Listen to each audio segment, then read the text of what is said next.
Welcome, dear friends, to a touching tale of an enduring power of love, sacrifice, and second chances. Enjoy the story. The early June sunshine crept through Walter Brooks's bedroom window, casting a warm glow across his weathered face. At 75, most mornings were a struggle of creaking joints and aching muscles, but today felt different. He sat up in bed, surprising himself with the ease of movement. "Well, would you look at that?" he muttered, flexing his fingers experimentally. "Might just be the day, Scout." The elderly German shepherd lifted his head from his bed in the corner, tail thumping hopefully against the floor. He'd been Walter's constant companion since Michael had brought him home as a puppy 15 years ago. Now they were both old men, keeping each other company in the quiet house. Walter's eyes drifted to the can of paint sitting in the corner of his room. He'd bought it months ago, determined to fix up Michael's grave, but his health hadn't cooperated. The cemetery fence needed painting, the gate hung crooked, and the whole thing needed straightening. 10 years was too long to let it go, but then again, 10 years felt like yesterday when it came to losing a child. As he made his morning coffee, memories flooded back, the day they'd first seen Michael at Happy Hills Orphanage. He and Jennifer had been married 20 years by then, their dreams of children fading with each passing year. They'd finally decided to adopt, though Walter had been nervous about taking on an older child. "Look at that one, Walt," Jennifer had whispered, pointing to a thin boy sitting alone while other children played. "He looks so lost." The director had explained Michael's situation. "His mother dropped him off 6 months ago. He hasn't spoken much since. Some children bounce back quickly from abandonment. Others." Walter remembered how his heart had clenched at the sight of those solemn brown eyes.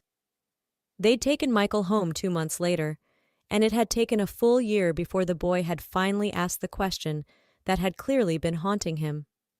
"You won't ever send me back, will you?" Walter had made a promise that day, one he'd kept until the end. Michael had grown into a fine young man, top of his class, military academy graduate, their pride and joy. But war and its aftermath had taken their toll, and cancer had done what enemy fire couldn't. Jennifer hadn't lasted long after that.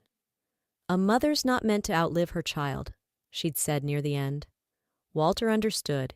He just wished she'd held on a little longer. The house felt mighty big for one old man and his dog. He finished his coffee and looked out at the perfect summer morning. "What do you say, Scout? Feel up to a walk to see our people?" Scout's answer was to trot to the door, arthritic tail wagging. Walter gathered his supplies: paint, brushes, a few basic tools. It wasn't much, but it was a start. The cemetery lay on the other side of Mill Creek Village, a good mile's walk, but today his legs felt strong enough for the journey. Mill Creek Village hadn't changed much in the 50 years Walter had called it home. The same families occupied the same houses, their grandchildren playing in the same yards where their parents had once played. It was the kind of place where everyone knew everyone, where a stranger's presence was noted and discussed over coffee fences and back porches. As Walter and Scout made their slow way down Maple Street, familiar faces called out greetings. "Morning, Walt! Heading to the cemetery?" Old Joe Peterson waved from his porch swing. "That's right," Walter called back. "Thought I'd fix up Michael's fence a bit." "Need any help?" Walter shook his head, smiling. "Thanks, Joe, but this is something I need to do myself." They'd gone another block when Dorothy Miller hurried out of her garden, wiping earth-stained hands on her apron. Dorothy had been Jennifer's best friend, and her concerned frown was so like Jennifer's that it made Walter's heart ache. "Walter Brooks, what in heaven's name are you doing out in this heat? And carrying all that?" She gestured at his supplies. "Now, Dorothy, don't fuss. It's a beautiful morning, and I'm feeling stronger than I have in weeks." Dorothy's eyes softened. "At least let me drive you. Tom's got the truck." No. Scout and I need the walk, don't we, boy?" The old dog wagged his tail at the mention of his name. Dorothy pressed her lips together, clearly wanting to argue. "Well, at least take some water. Wait right there." She returned with a thermos and some wrapped sandwiches. "You make sure he eats, Scout," she instructed the dog seriously. "Your daddy's too stubborn for his own good." Walter accepted the provisions with a chuckle. "You're as bad as Jennifer was, always fussing. Someone has to, Dorothy retorted. You've been looking peaked these last few weeks. Are you sure you're up for this? I'm fine. Just needed a good day, and this is it. They continued their journey through the village, Scout padding faithfully beside him. The dog had slowed with age, just like his master, but his devotion never wavered.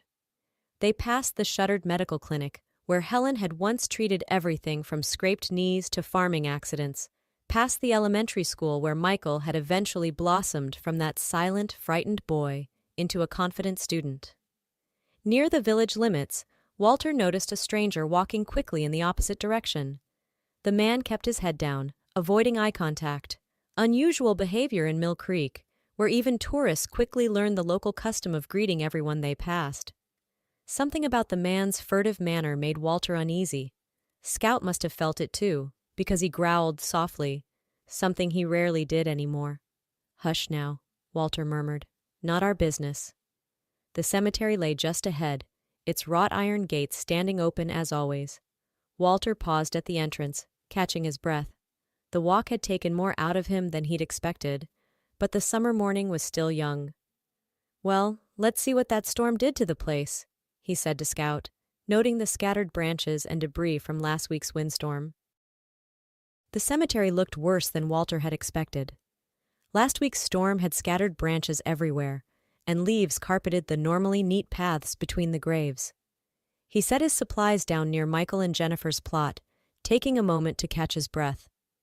Looks like we've got our work cut out for us, Scout, he said, surveying the damage. Better clear this mess before we start on that fence. As Walter began gathering branches, his mind wandered to the countless Sunday afternoons he and Michael had spent together. Michael had been different after returning from his deployment. Quieter, haunted by things he wouldn't discuss, but sometimes open up. You and Mom saved me, you know that? Michael had said once, helping Walter plant Jennifer's favorite daisies. I'd given up on having a family before you came. A sharp bark from Scout interrupted Walter's memories. The old dog was digging frantically near the cemetery fence, about 20 feet from Michael's plot. Scout, stop that now! Walter called, but the dog ignored him, something he never did. What's gotten into you? Scout's paws were throwing dirt in all directions, and he was making an unusual whining sound Walter had never heard before. Concerned, Walter made his way over to investigate. All right, boy, what have you found? That's when he saw it. The corner of a cardboard box protruding from the freshly disturbed earth. The cardboard was clean, dry. This was recent, very recent. Dear Lord, Walter breathed, remembering the suspicious stranger from earlier. What have we here?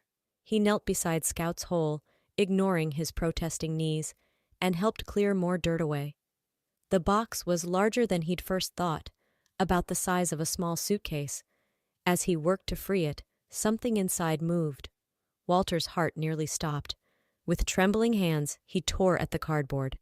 Wrapped in what looked like old baby blankets was a tiny infant, no more than a few days old. The baby's face was red, its movements weak, but it was alive. Oh my God, Walter gasped. Oh my dear God. The baby made a feeble sound, trying to cry but too weak to manage it. Walter's mind raced. How long had it been in there? An hour? Less? The stranger he'd passed. It had to be him. If Scout hadn't found it? Helen, he said aloud. We need to get to Helen's. Without thinking about his age, his bad heart, or the distance, Walter carefully lifted the baby and cradled it against his chest. Scout! Home! Get Helen! The old dog seemed to understand the urgency. He took off down the path faster than Walter had seen him move in years, barking with purpose. Walter followed as quickly as he could, his chest burning with each step. The baby felt so light in his arms, so fragile. He thought of Michael, of that scared little boy in the orphanage, of another child thrown away by those who should have protected them. Hold on, little one, he whispered, forcing his legs to keep moving. Just hold on. We're going to get you help. Walter's lungs felt like they were on fire, but he kept moving. The morning sun that had seemed so pleasant earlier now beat down mercilessly as he hurried along the village road. The baby in his arms made occasional weak movements, each one spurring him to go faster, despite the protest of his aging body. Ahead, he could hear Scout's desperate barking growing more distant. The old dog was alerting the whole village, doing his part to save this tiny life. Walter had never been more grateful for his faithful companion's intelligence. "Almost there, little one," he wheezed. "Just hold on." Helen's house came into view, a neat white cottage with a well-tended garden. Scout was already there, barking frantically at the front door. Walter could see Helen emerging, confusion turning to alarm as she spotted him approaching with his precious burden. "Walter Brooks, what on earth?" Helen started. Then her professional instincts kicked in as she saw what he carried. "Tom, call an ambulance, now!" Helen's swift, capable hands took the baby from Walter, who nearly collapsed on her porch steps. "Found! Cemetery!" he gasped. "Box! Buried!" "Save your breath," Helen ordered, already unwrapping the blankets with practiced efficiency. "Tom, call the police too!" The next hour passed in a blur. Helen worked to stabilize the baby while they waited for emergency services. Walter sat in her kitchen, sipping water, while Tom pressed a nitroglycerin tablet under his tongue. Scout lay at his feet, equally exhausted, but refusing to leave his master's side. The ambulance arrived first, then the police. Questions were asked, statements taken. Walter described the stranger he'd seen, trying to remember every detail. If it hadn't been for Scout, Walter explained to the young deputy taking notes, he knew something was wrong, started digging. "Good boy," the deputy said, patting Scout's head. "Looks like we've got ourselves a hero dog." One of the paramedics approached Walter. "Sir, you should probably let us take you in too. That was quite a run for someone your age." Walter waved him off. "I'm fine, just need to catch my breath. How's the baby?" "It's a girl," the paramedic replied. "And she's going to make it, thanks to you and your dog. 15 more minutes." He left the sentence unfinished, but Walter understood. 15 more minutes, and they'd have been too late. As the ambulance pulled away with its tiny passenger, neighbors who had gathered began dispersing. Dorothy appeared with a fresh thermos of water and more sandwiches. "You're staying with me tonight," she announced in a tone that brooked no argument. "After a shock like that, you shouldn't be alone." But Walter shook his head. "Thank you, Dorothy, but I need my own bed. Scout and I will be fine." The truth was, he needed time to process what had happened. As he sat on his porch that evening, Scout's head resting on his knee, Walter thought about the remarkable chain of events. If he hadn't felt strong enough to visit the cemetery today, if Scout hadn't been with him, if they'd arrived even a few minutes later. "Someone was watching over that little girl today," he murmured, scratching Scout's ears. "Michael, maybe, or Jennifer. They wouldn't have wanted another child thrown away." 2 days after the cemetery incident, Walter was dozing in his armchair when a knock at the door roused him. Scout lifted his head, ears perking up at the sound of an unfamiliar vehicle outside, something expensive by the purr of its engine. Walter made his way to the door slowly, his muscles still aching from his rescue run. On his porch stood a distinguished-looking man in his 60s, wearing a suit that probably cost more than Walter's monthly pension. "Mr. Brooks?" the stranger asked. "I'm Marcus Richardson. May I come in? It's about the baby you found." Walter studied him for a moment, then stepped aside. "Come on in. Scout, it's all right." The dog had risen to his feet, but relaxed at Walter's words. Marcus entered, carrying a large box and what appeared to be a briefcase. "Please sit down," Walter gestured to his well-worn couch. "Can I offer you some coffee?" "No, thank you." Marcus set the box on Walter's coffee table.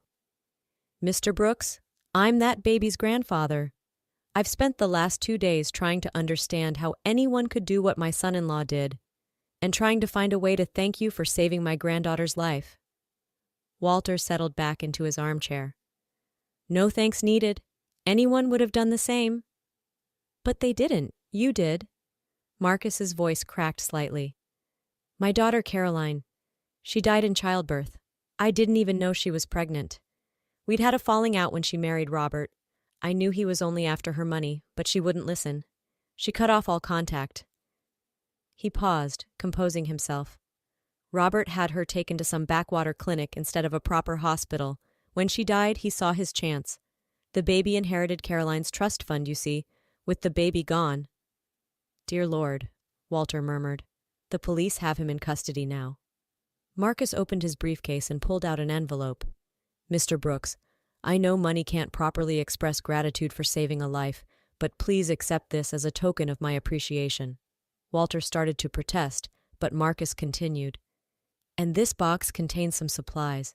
Just a few things I thought you might need. I understand from the neighbors that you've been having some health issues." Walter opened the envelope and nearly dropped it. The amount written on the check made his hands shake. "Mr. Richardson, I can't possibly—" "Please," Marcus interrupted. "My granddaughter is the only connection I have left to my Caroline. What you did, there's no way to repay that, but this might help make your life a little easier." They talked for another hour. Walter found himself telling Marcus about Michael, about adoption and second chances, about losing a child. Marcus spoke of Caroline, of regrets and missed opportunities, of hoping to do better with his granddaughter. As Marcus prepared to leave, he turned back. "There's one more thing, Mr. Brooks. I noticed the cemetery where you found Emma. That's what I'm naming her, after my mother. Looks like it could use some work. Would you mind if I had some people come take care of it?" "That's kind, but please, let me do something for your family, as you did for mine." After Marcus left, Walter sat looking at the check for a long time. Scout rested his head on Walter's knee, offering silent support as always. "Well, old friend," Walter said finally, "looks like we can do more than just paint that fence now." 2 weeks passed before Walter felt strong enough to return to the cemetery. His legs had finally stopped aching, and his chest no longer felt like it was being squeezed in a vice. Scout walked beside him, moving slower than usual, but determined as ever. "Let's see about that fence today, boy," Walter said as they approached the cemetery gates.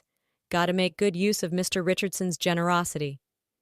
But as they rounded the final bend in the path, Walter stopped dead in his tracks. Scout let out a confused whine. Where Michael and Jennifer's modest plots had been, now stood an elegant memorial that took Walter's breath away. A beautiful black iron fence enclosed the area, its posts topped with decorative finials that caught the morning light. The ground within was covered in pristine white gravel, with a neat brick pathway leading to 2 stunning black granite headstones. "Oh my," Walter whispered, moving closer. The headstones were works of art.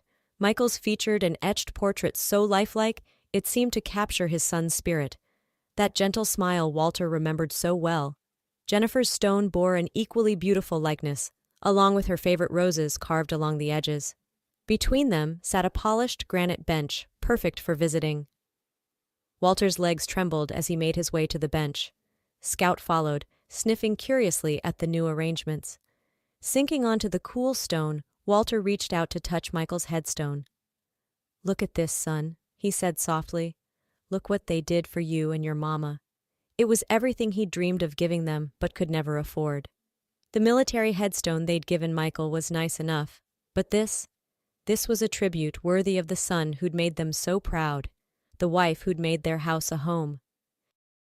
Walter sat on the bench for hours, talking to his family as the sun traced its path across the sky. He told them about the baby, about Marcus, about how one act of kindness had led to another. "You would have done the same thing, Michael," he said. "You never could stand to see anyone hurting. Remember that stray cat you brought home when you were 7? Your mama pretended to be mad, but she was sneaking it milk within the hour." Scout lay at his feet, occasionally lifting his head to look at Walter, before settling back down. The summer breeze carried the scent of fresh-cut grass and late-blooming flowers. "I think this is what I've been waiting for," Walter said finally. "Needed to see you both properly taken care of before I could rest easy." He felt tired, but it was a peaceful sort of tired, the kind that comes after all the important work is done. He leaned back against the bench, watching the clouds drift overhead. "Think I'll just rest my eyes a minute." When Dorothy and the others came looking for him that evening, alerted by Scout's appearance at her door alone, they found Walter still sitting on the bench. His face bore a gentle smile, as if he'd simply drifted off into a pleasant dream. Marcus Richardson insisted on handling all the arrangements for Walter's funeral. The man who had saved his granddaughter's life would have the send-off he deserved. The entire village turned out, sharing stories of Walter's kindness, his quiet strength, his devotion to his adopted son. Dorothy stood at the graveside, Scout pressed against her legs as they lowered Walter's casket into the ground beside Jennifer and Michael. "He asked me once," she told Helen, wiping her eyes, "if I thought adopted love was different from blood love. I told him love is just love. It's what you do with it that matters. And that man, he did everything with it." Marcus had offered to take Scout, describing his sprawling country estate with its acres of land for the dog to roam. But Dorothy shook her head. "He needs to stay here," she said firmly. "This is his home. These are his people." Every morning after that, Scout would make his way to the cemetery. Sometimes he'd stay for hours, lying beside the 3 graves as if standing guard. Dorothy would bring him food and water, but he refused to leave until evening. Just like his master, the villagers would say, faithful to the end. 2 years passed this way. Scout grew older, grayer, moving more slowly each day. Then, one summer morning, much like the day Walter had found the baby, Scout made his final trip to the cemetery. Dorothy found him there that evening, lying peacefully beside Walter's grave. The old dog had finally followed his master home. The village men didn't even discuss it. They simply began digging. It might not have been proper cemetery protocol, but no one objected when they laid Scout to rest just outside the iron fence, as close to Walter as they could manage. Marcus Richardson, who came regularly to tend his granddaughter's savior's graves, ordered a small stone marker for Scout. "Faithful friend and hero," it read simply. Years later, little Emma Richardson would visit the cemetery with her grandfather, laying flowers not just on Walter's grave, but on Scout's as well. "Tell me again," she would say, "about the man and his dog who saved me."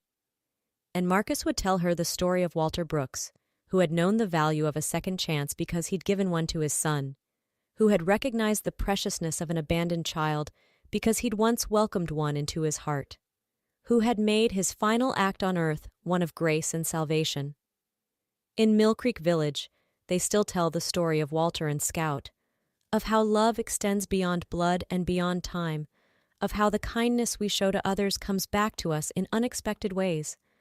They tell of how an old man's morning walk to tend his family's graves led to a baby's rescue, and how that baby's grandfather's gratitude gave that old man his final wish: to see his family's resting place become the tribute he'd always dreamed of giving them. And if you visit the cemetery on a quiet summer evening when the sunset paints the granite stones in shades of gold and pink, you might just feel the presence of a man and his faithful dog, still watching over their family, still keeping their eternal vigil of love. Dorothy summed it up best, perhaps at the village's Memorial Day service the year after Scout died. "Some people say there's no such thing as perfect love in this imperfect world," she said, looking at the 3 graves and the faithful dog's marker. "But I saw it, right here in Mill Creek. I saw it in a man who chose his son, in a dog who chose his family, and in the way they both loved so completely that even death couldn't end it."